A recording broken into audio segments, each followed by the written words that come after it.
Sénégal, pays de plus de 16 millions d'habitants, connu pour sa lutte si populaire, ses plats savoureux et ses différentes ethnies qui cohabitent en harmonie parmi les Peuls, les Soninké ou les Wolof par exemple. Composé de plus de 96% de musulmans, l'islam s'est propagé progressivement dans le pays au XIe siècle, en premier lieu chez les tout-couleurs qui ont alors l'habitude de commercer avec les musulmans arabes berbères du nord de l'Afrique. Mais aujourd'hui, le pays compte plusieurs groupes religieux se réclamant de l'islam. Et si je dis se réclamant de l'islam, c'est que leur pratique est parfois totalement opposée au dogme de base de l'islam, qui est le tawhid. Pour commencer, soyons honnêtes, si pour nous le mot marabout évoque immédiatement un sorcier, ce n'est en réalité pas la définition de ce mot. Un marabout est avant tout un homme de religion qui accompagne les plus jeunes de sa communauté vers l'apprentissage religieux. Finalement, un peu comme un imam. Dérivé du mot portugais maraboto, lui-même dérivé du mot arabe murabito, qui est traduisible par « celui qui assure un lien ». Il est vrai que certains marabouts ont des pratiques qui contiennent clairement du shirk, comme le fait de prétendre servir d'intermédiaire au pardon d'Allah, comme le fait de prétendre avoir des pouvoirs pour faciliter l'accès à un emploi à travers des méthodes ésotériques, ou comme le fait de rédiger des talismans. Mais ce n'est pas le cas de tous les marabouts, fort heureusement. Celui qui effectue une demande de repentir à un autre qu'Allah effectue du shirk, du grand polythéisme, car il n'a pas concrétisé son tawhid dans les noms et attributs d'Allah, car c'est lui certes le pardonneur, Al-Ghafour.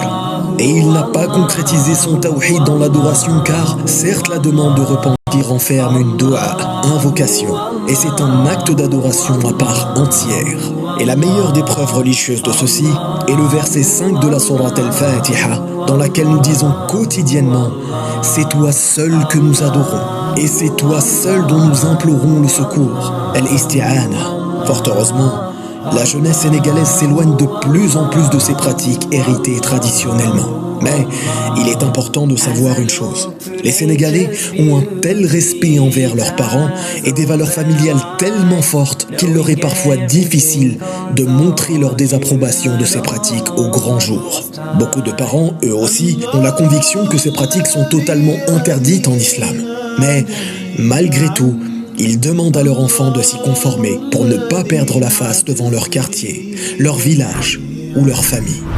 Par exemple, certains forcent leurs enfants à porter des amulettes, ou d'autres les forcent à porter des bagues soi-disant protectrices. Et nous, quel comportement devons-nous avoir face à cela? Voici la réponse du cheikh Ahmed Lo, hafidahullah. Alhamdulillah, alayhi an yanshahahuma bikulli ma yastati wa an yubayyina lahuma hukma ma yaqumani bihi min al-ma'asi lil-hikmati wal-maw'izati al-hasanah. ويصبر على ذلك وإن بقي على ذلك فهذا ليس له من الأمر شيء لكن عليه أن ينصح وأن يدعو لهما أيضا أن يخرجهم الله سبحانه وتعالى من هذه الفتنة وعلى الوالدين أن يشكروا الله حيث رزقهما ولدا يعلم الخير ويدعوهما إليه. Si nous lisons le Coran, ce n'est pas pour apparaître pieux devant les autres et se concurrencer dans l'ostentation, non.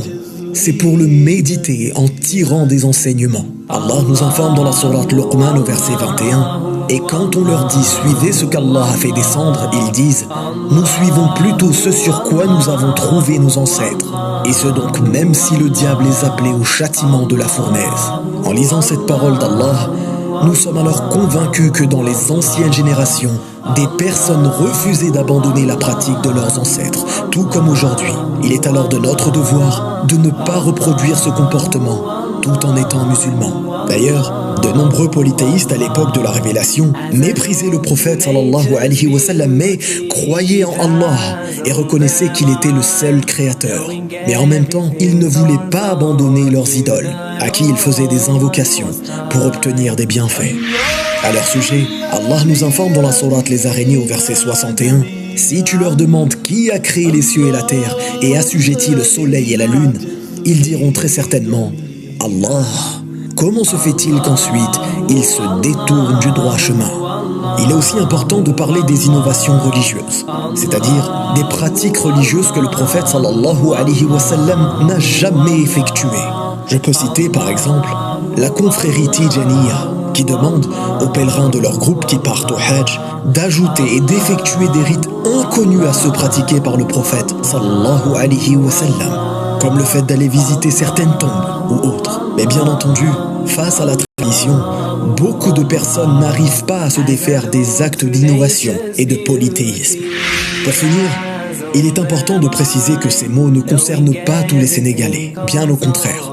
De nombreux d'entre eux sont aujourd'hui des sachants et des savants de confiance. Le Sénégal, un pays magnifique où le quotidien rime avec éducation, bienveillance, générosité et religiosité. Aujourd'hui, le Sénégal figure parmi les pays les plus pieux au monde, avec une jeunesse bien souvent enracinée dans la mémorisation du Coran et dans la recherche de la science. Plusieurs centres religieux d'ailleurs ouvrent jour après jour, avec une croyance pure parmi les gens de la Sunna et du juste milieu. De moins en moins de personnes ont recours à la sorcellerie, l'idolâtrie ou le suivi aveugle de maîtres spirituels. Qu'Allah subhanahu wa ta'ala préserve ce magnifique pays et préserve nos frères et sœurs au Sénégal. Qu'Allah subhanahu wa ta'ala les fasse vivre en sécurité et dans la meilleure des voies. Amin. Et toi, dis-moi en commentaire quel pays tu aimerais voir prochainement dans le même format, qu'il s'agisse d'un pays musulman ou non musulman. Je te dis à très bientôt, Inch'Allah. Wallahu a'lam. Barakallahu fikum. Wassalamu alaykum wa rahmatullah.